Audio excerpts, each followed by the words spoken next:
منبر رسول پر بیٹھ کر اگر میں 1000 دفعہ قسم کھا لوں، کتنی مرتبہ؟ 1000 دفعہ اگر میں قسم کھا لوں تو میں حانث نہیں ہوں گا، گناہگار نہیں ہوں گا۔ اگر رسول اللہ صلی اللہ علیہ وآلہ وسلم اپنے وصال سے پہلے یہ مسئلہ حل نہ کرتا، یہ مقدمہ اللہ کے حضور پیش نہ کرتا، امت کے لیے اللہ سے یہ احسان اور یہ سفارش نہ مانگتا کہ اے اللہ میرے جانے کے بعد میرے امت کی شکلوں کو نہ بگاڑنا، اگر یہ مسئلہ یہ مقدمہ اللہ کے رسول اپنی وصال سے پہلے حل نہ کرتا تو 1000 دفعہ قسم کھا کر کہتا ہوں میں بھی آج انسان کے شکل میں نہیں ہوتا، نہ آپ میں سے کوئی انسان کے شکل میں ہوتا۔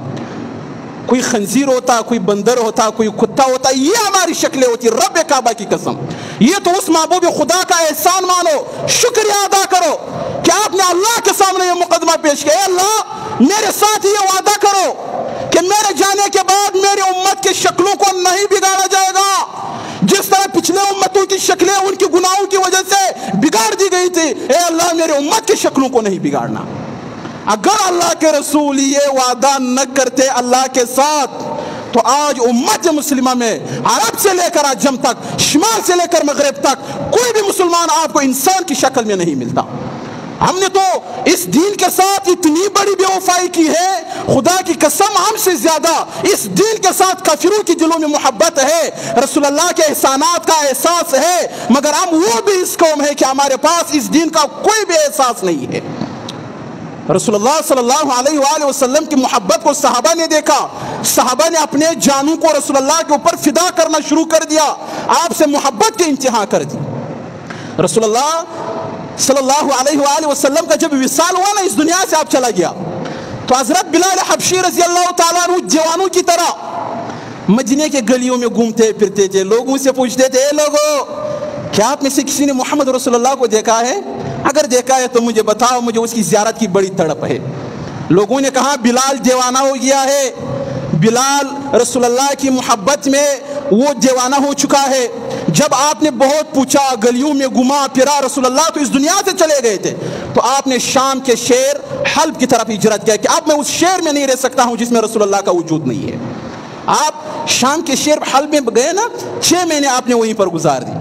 6 مہینے بعد ایک دن رات کو سوئے نا، تو رسول اللہ صلی اللہ علیہ وسلم آپ کے خواب میں آئے، کہا بلال یہ کیسی بے وفائی ہے، میرے جانے کے بعد آپ نے میرا شہر ہی چھوڑ دیا۔ بلال میں آپ سے ملاقات کرنا چاہتا ہوں، بلال میں آپ کے ملاقات کا متمنی ہوں، تمنا رکھتا ہوں۔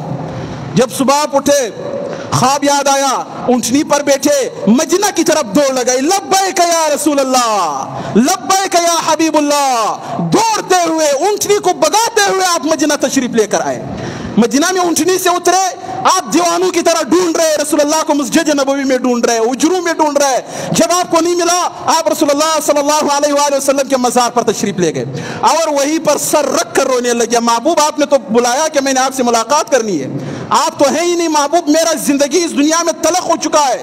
جب لوگوں کو پتہ چلا بلال تشریف لائے ہیں تو سارے مدینہ والے آئے اور بلال سے کہا بلال ایک دفعہ وہ اذان تو دے دو جو آپ رسول اللہ صلی اللہ علیہ وآلہ وسلم کے دور میں دیا کرتے تھے۔ بلال نے انکار کیا، مجھ میں وہ ہمت ہے ہی نہیں کہ رسول اللہ کی موجودگی میں دیتا تھا، اب اللہ کے رسول نہیں، میں اذان نہیں دے سکتا ہوں۔ پھر حسنین کریمین آپ کے پاس آئے، انہوں نے جب درخواست کی تو حضرت بلال مجبور ہو گئے کہ اب میرے پاس کوئی انکار کی گنجائش نہیں ہے۔ تو آپ جب چڑھے نا مسجد نبوی پر اذان دینا آپ نے شروع کیا، سیرت کی کتابوں میں لکھا ہے کہ رسول اللہ صلی اللہ علیہ وآلہ وسلم کے وصال کے بعد جو سب سے زیادہ مدینہ والے روئے تھے وہ اس دن روئے تھے جب حضرت بلال نے اذان دینا شروع کیا۔ آپ نے اذان دیا، اشہد ان لا الہ الا اللہ، جب آپ پہنچے اشہد ان محمد الرسول اللہ، آپ نے دیکھا سامنے رسول اللہ نہیں ہے، رسول اللہ کا چہرہ انور نہیں ہے، تو آپ غش کھا کر بے ہوش ہو کر گر گئے۔ جب زندگی میں اذان دیتے تھے رسول اللہ کا چہرہ انور سامنے ہوتا تھا، اب رسول اللہ سامنے نہیں تھا۔ اشہد ان محمد رسول اللہ پر جب آپ پہنچے آپ کیا ہو گئے؟ غش کھا کر بے ہوش ہو کر آپ کیا ہو گئے؟ گر گئے۔ اور پھر آپ نے انکار کیا کہ میں کبھی بھی پھر مدینہ میں اذان نہیں دوں گا، میرے اندر وہ ہمت ہی نہیں ہے کہ میں اذان دے دوں۔ تو یہ بلال حبشی رضی اللہ تعالیٰ عنہ کا رسول اللہ صلی اللہ علیہ وآلہ وسلم سے محبت کا یہ عالم تھا، اتنی آپ نے رسول اللہ کے ساتھ آپ نے محبت کی، اور تمام صحابہ اکرام نے اپنے جانوں کو رسول اللہ صلی اللہ علیہ وآلہ وسلم کے اوپر قربان کر دیا۔ تو آج ہم وہ बेवफा उम्मत हैं कि अगर एक मुसलमान नौजवान को एक ईसाई के साथ, एक हिंदू के साथ यूं खड़ा करो और किसी को ला कर बता दो भाई इसमें मोहम्मद रसूलुल्लाह का उम्मती कौन है और ईसाई, हिंदू, सिख, यहूदी में से कौन है, किसी का बाप भी वो पहचान नहीं कर सकेगा कि ये मोहम्मद रसूलुल्लाह का उम्मती है और ये यहूदी है। कोई भी पहचान नहीं कर सकेगा। एक बेपर्दा औरत, फैशनेबल औरत को लाकर एक मुसलमान औरत को एक यहूदी, एक अंग्रेज, एक काफिर औरत के साथ लाकर खड़ा कर दो, कोई भी उनमें फर्क नहीं कर सकेगा कि इनमें मुसलमान कौन है और यहूदी या ईसाई इनमें कौन है। ये इतनी ज्यादा हम बेवफा हो गए हैं। हमारे कोई गुनाह, सबसे ज्यादा इस उम्मत में गुनाह मौजूद है। तनाही में बैठकर हमने अल्लाह के हुदूद को पामाल कर दिया है। रसूलुल्लाह सल्लल्लाहु अलैहि वसल्लम ने फरमाया ना कि मैं अपनी उम्मत के बाज लोगों को जानता हूँ, मुझे पता है कि जब क़यामत के दिन वो आएंगे उनके पास तिहामा पहाड़ जितने नेकियां होंगे, इतने नेकियां होंगे जितने के तिहामा का पहाड़ है, मगर अल्लाह उनके तमाम नेकियों को रेजा रेजा करके उसको हवा में उड़ा देगा। साहबा ने पूछा अल्लाह के रसूल कौन है वो बदबख्त लोग, महबूब हमें भी बताओ ताकि हम बच सके इन चीज़ों से। रसूलुल्लाह सल्लल्लाहु अलैहि वसल्लम ने फरमाया ये मेरे उम्मत के वो लोग होंगे जो आपकी तरह नमाज भी पढ़ेंगे, आपकी तरह रात की इबादतें भी करेंगे, आपकी तरह अल्लाह को याद भी करेंगे, मगर जब तन्हाई में होंगे, जब बंद कमरे में होंगे, जब अकेले होंगे, ये लोग अल्लाह के हुदूद को तोड़ देंगे। ये लोग ऐसे गुनाह करेंगे जिससे अल्लाह नाराज होता है।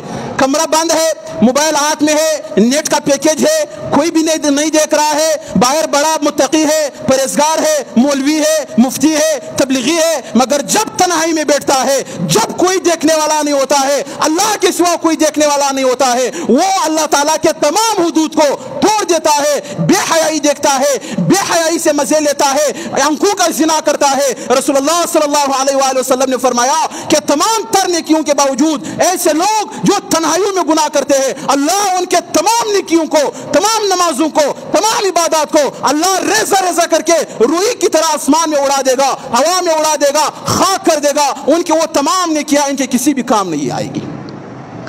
तो ये रसूलुल्लाह सल्लल्लाहु अलैहि वसल्लम ने बतलाया है, इस गुनाह से आज कोई भी नहीं बच रहा है।